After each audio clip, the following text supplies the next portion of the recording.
The 1966 FIFA World Cup in England became the stage for one of football's greatest underdog stories.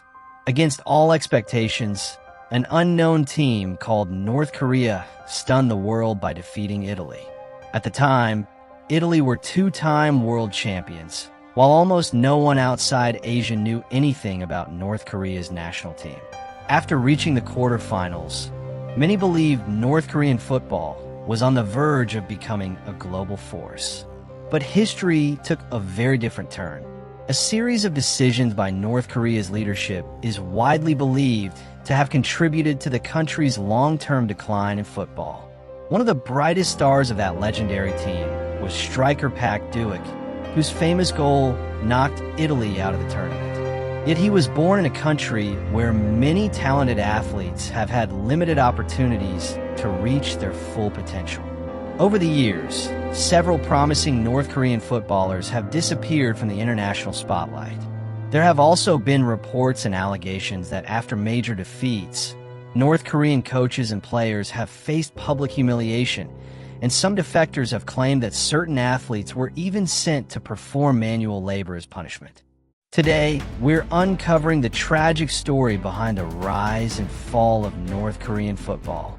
The 1966 FIFA World Cup featured only 16 teams. Under the qualification rules at the time, Asia, Africa, and Oceania had to share just one World Cup spot. In protest against FIFA's qualification system, almost every African nation boycotted the qualifiers. As a result, the battle for that single place came down mainly to North Korea and Australia. The decisive playoff between the two teams was held in Cambodia. North Korea dominated the first match, defeating Australia 6-1. They followed it up with another impressive 3-1 victory in the second leg. With a 9-2 aggregate win, North Korea secured their place at the FIFA World Cup for the very first time in their history. Once they arrived at the 1966 FIFA World Cup, North Korea faced an enormous challenge. They were drawn into a group with the Soviet Union, Chile, and Italy, the two-time world champions.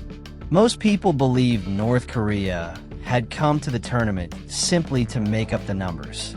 But no one knew that this little-known nation was about to produce one of the greatest upsets in football history. North Korea's opening match was against the Soviet Union. They lost 3-0, but their fearless and determined performance earned them widespread respect. In their second game, they faced Chile. The match ended in a 1-1 draw, giving North Korea a chance to qualify for the quarterfinals. The equation was simple, but incredibly difficult.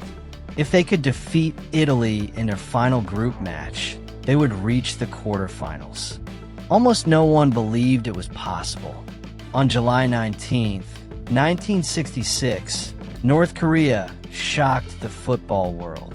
In the 42nd minute, forward Pak Duik scored the only goal of the match, putting North Korea 1-0 ahead. Despite relentless pressure, Italy failed to find an equalizer. The final whistle confirmed one of the biggest upsets in World Cup history. North Korea had eliminated the mighty Italy and advanced to the quarterfinals. But an even greater challenge awaited them.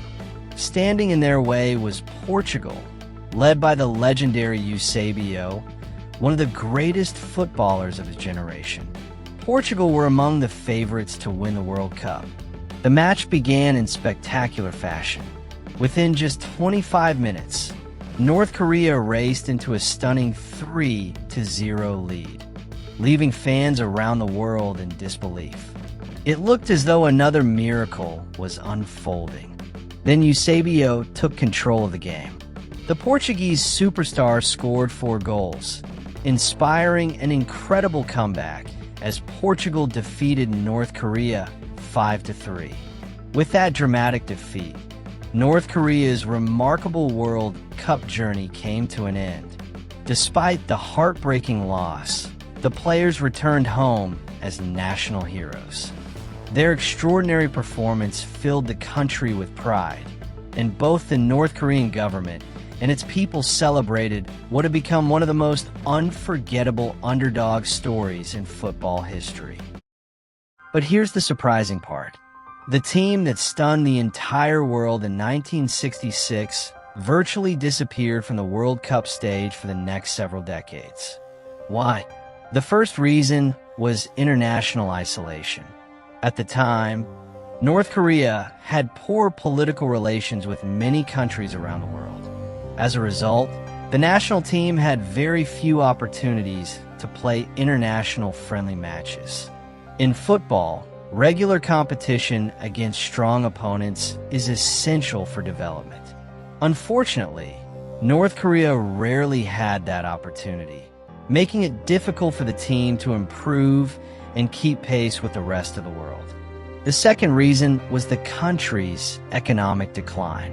From the 1970s onward, North Korea's economy gradually weakened. After the collapse of the Soviet Union in the early 1990s, the situation became even more severe. The economic crisis also affected sports. Investment in new stadiums, modern training facilities, and youth development academies declined sharply, slowing the growth of football across the country. Then came one of the darkest periods in North Korea's history. Between 1994 and 1998, the country suffered a devastating famine.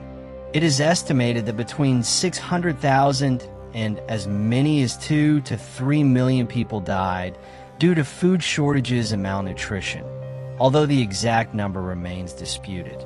During such a humanitarian crisis, football became a distant priority. Survival, not sport, was the nation's greatest concern. Meanwhile, football in Asia did not stand still. South Korea rapidly improved its football system. Japan launched a professional league and invested heavily in world-class infrastructure, while Saudi Arabia and Iran emerged as some of Asia's strongest football nations. As the rest of Asia moved forward, North Korea was left behind. Another major problem was that North Korean players had almost no opportunity to play in foreign leagues. Competing in top European or Asian leagues gives footballers valuable experience.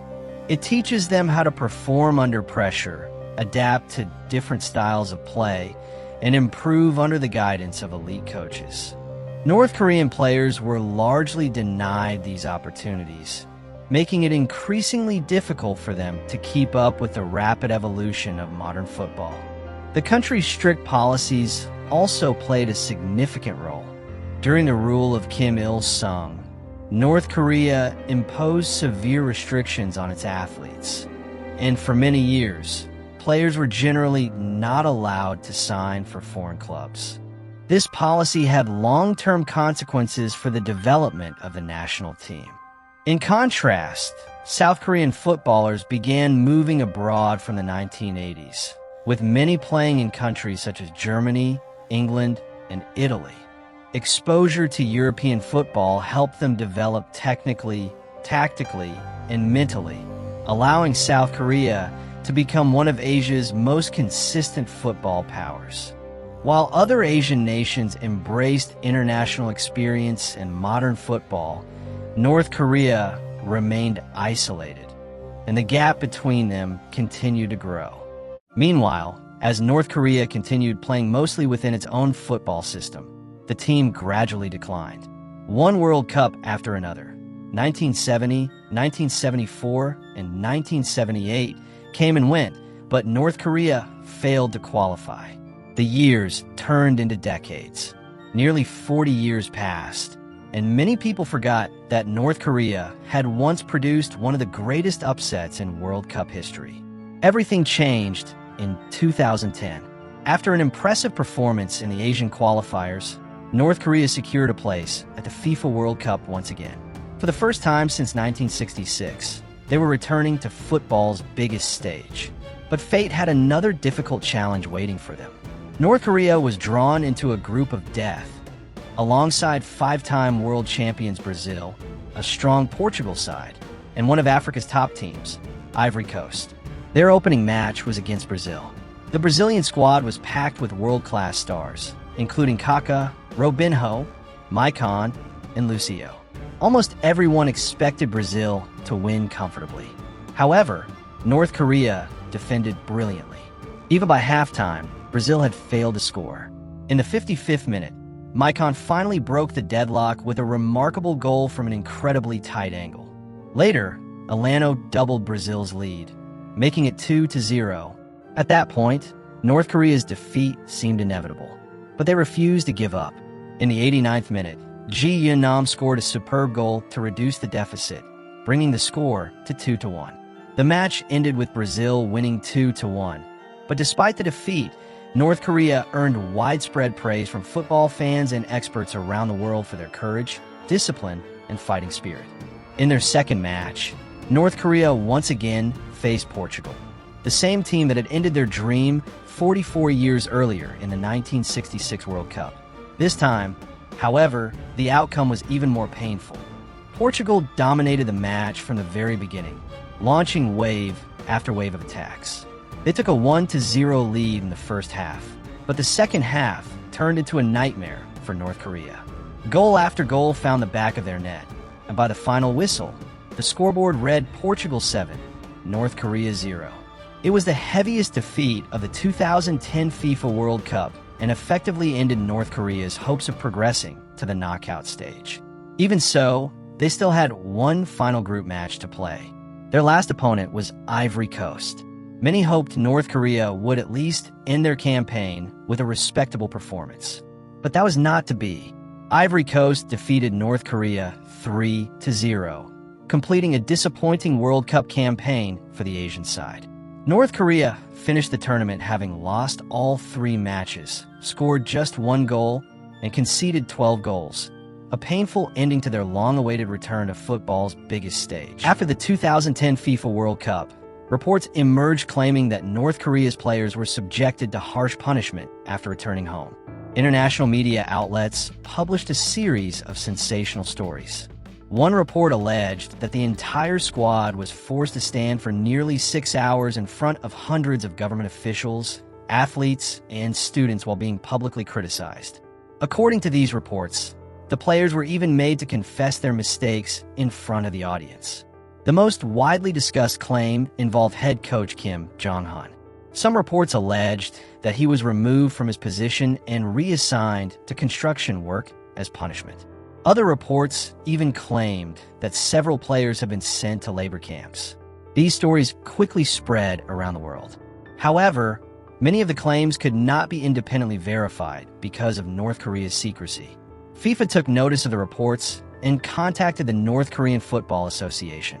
Sometime later, Kim Jong-un was seen working in North Korean football again, casting doubt on some of the earlier reports. Nevertheless, North Korean football never returned to its former level. North Korea failed to qualify for the 2014, 2018, 2022, and 2026 FIFA World Cups.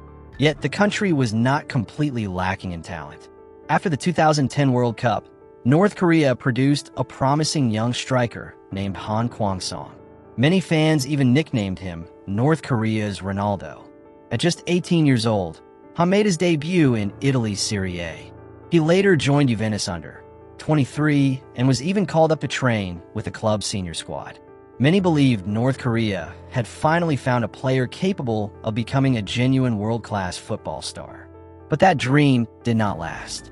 Because of United Nations sanctions on North Korea, foreign clubs faced restrictions related to employing and paying North Korean workers. The UN also called for North Korean nationals working abroad to return home, based on concerns that a portion of their overseas earnings could be used to support the country's missile and nuclear programs. These sanctions also affected Han Kwang-song. As a result, he left Qatar and returned to North Korea in 2021, bringing his promising European career to an abrupt end. Many football analysts believe that, without those restrictions, Han Kwang-song might have become one of the greatest footballers in North Korean history.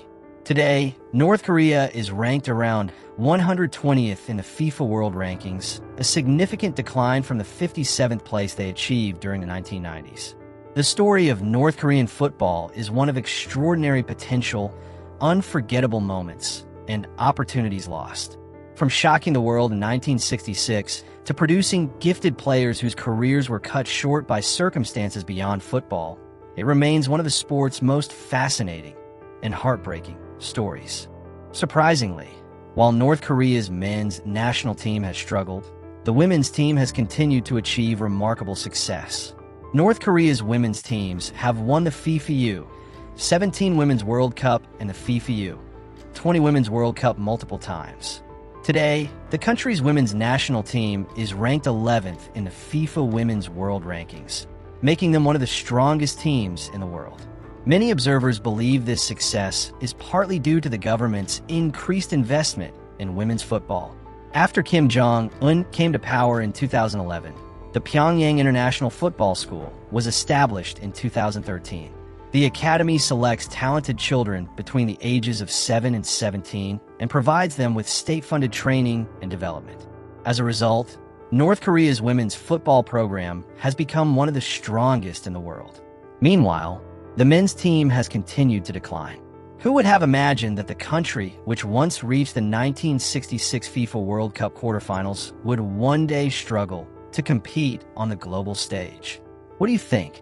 Can North Korea ever become a major force in men's football again? Let us know your thoughts in the comments below. And if you enjoyed this video, don't forget to leave a like, subscribe to the channel, and turn on notifications so you never miss our next documentary. For more hidden facts about North Korea, watch our next video.